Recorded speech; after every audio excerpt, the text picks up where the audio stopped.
పిల్లలందరూ గార్డెన్ లో ఆడుకుంటూ ఉంటారు. అప్పుడే అమర్ అక్కడికి వచ్చి పిల్లలు అని పిలుస్తూ ఉంటే అందరూ అమర్ దగ్గరికి వస్తారు. చెప్పండి సార్ అని పిల్లలందరూ అడుగుతూ ఉంటే, మిమ్మల్ని కేర్ టేకర్ ఎలా చూసుకుంటుంది, బాగా చూసుకుంటుందా అని అడుగుతూ ఉంటే, చాలా బాగా చూసుకుంటుంది సార్ అని పిల్లలు చెప్తూ ఉంటారు. మిస్ అమ్మ బెస్ట్ కేర్ టేకర్ అని ఆనంద్ చెప్తూ ఉంటాడు. దాంతో మనోహరికి చాలా కోపం వస్తూ ఉంటుంది. ఏంటి, మిస్ అమ్మ మాత్రమే చూసుకుంటుందా, నేను మిమ్మల్ని సరిగ్గా చూసుకోవట్లేదా, భాగ్య మాత్రమే కాదు నేను కూడా బాగా చూసుకుంటాను కదా అని మనోహరి అంటే, అయ్యో మిస్సమ్మనే కాదు మీరు ఇంకా బాగా చూసుకుంటున్నారు ఆంటీ మమ్మల్ని అని అంజు అంటూ ఉంటుంది. ఒక పక్కన మీరు మమ్మల్ని చదివిస్తూనే మీరు మాతో ఆడుకునేవారు కదా అని ఆనంద్ చెప్తూ ఉంటాడు. దాంతో మనోహరి పాజిటివ్ గా చెప్తున్నారు అని చాలా సంతోషపడుతూ మురిసిపోతూ ఉంటుంది. అప్పుడు బుజ్జమ్మ, ఈ ఆంటీ నేను ఏనుగాట ఆడుకునే వాళ్ళము అని చెప్తూ ఉంటుంది. ఏనుగాటనా అని అమర్ చాలా షాకింగ్ గా అడుగుతూ ఉంటాడు.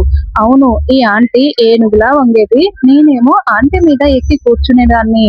ఈ ఆంటీ వీపు మీద కూర్చొని నేను సవారీ చేస్తూ ఉంటాను. ఒకసారి వంగండి ఆంటీ, మన ఆట ఎలా ఉంటుందో సార్కి చూపిద్దాము అని బుజ్జమ్మ మనోహర్ని ఇరికిచ్చేస్తుంది. అయ్యో ఈ పిల్లేంటి నన్ను ఇలా ఇరికించేసింది, ఇప్పుడు తప్పేలా లేదే, లేకుంటే అమర్కి డౌట్ వస్తుంది కదా అని మనోహరి వంగి ఉంటుంది. ఇంకా దాంతో బుజ్జమ్మ మనోహరి వీపుపై ఎక్కి కూర్చుంటుంది. రాథోడ్ అప్పుడే బయటికి వచ్చి ఇదంతా నువ్వు చూస్తూ నవ్వుతూ ఉంటాడు. అప్పుడే అక్కడికి వచ్చిన బాగి రాథోడ్ అని అంటూ, ఏంటి రాథోడ్ ఏం చేస్తున్నాడు అని పిల్లల వైపు చూస్తూ ఉంటుంది. అప్పుడు మనోహరి మీద ఎక్కిన బుజ్జమ్మ, వెళ్ళండి ఆంటీ వెళ్ళండి అని మనోహరిని తిప్పలు పెడుతూ ఉంటుంది.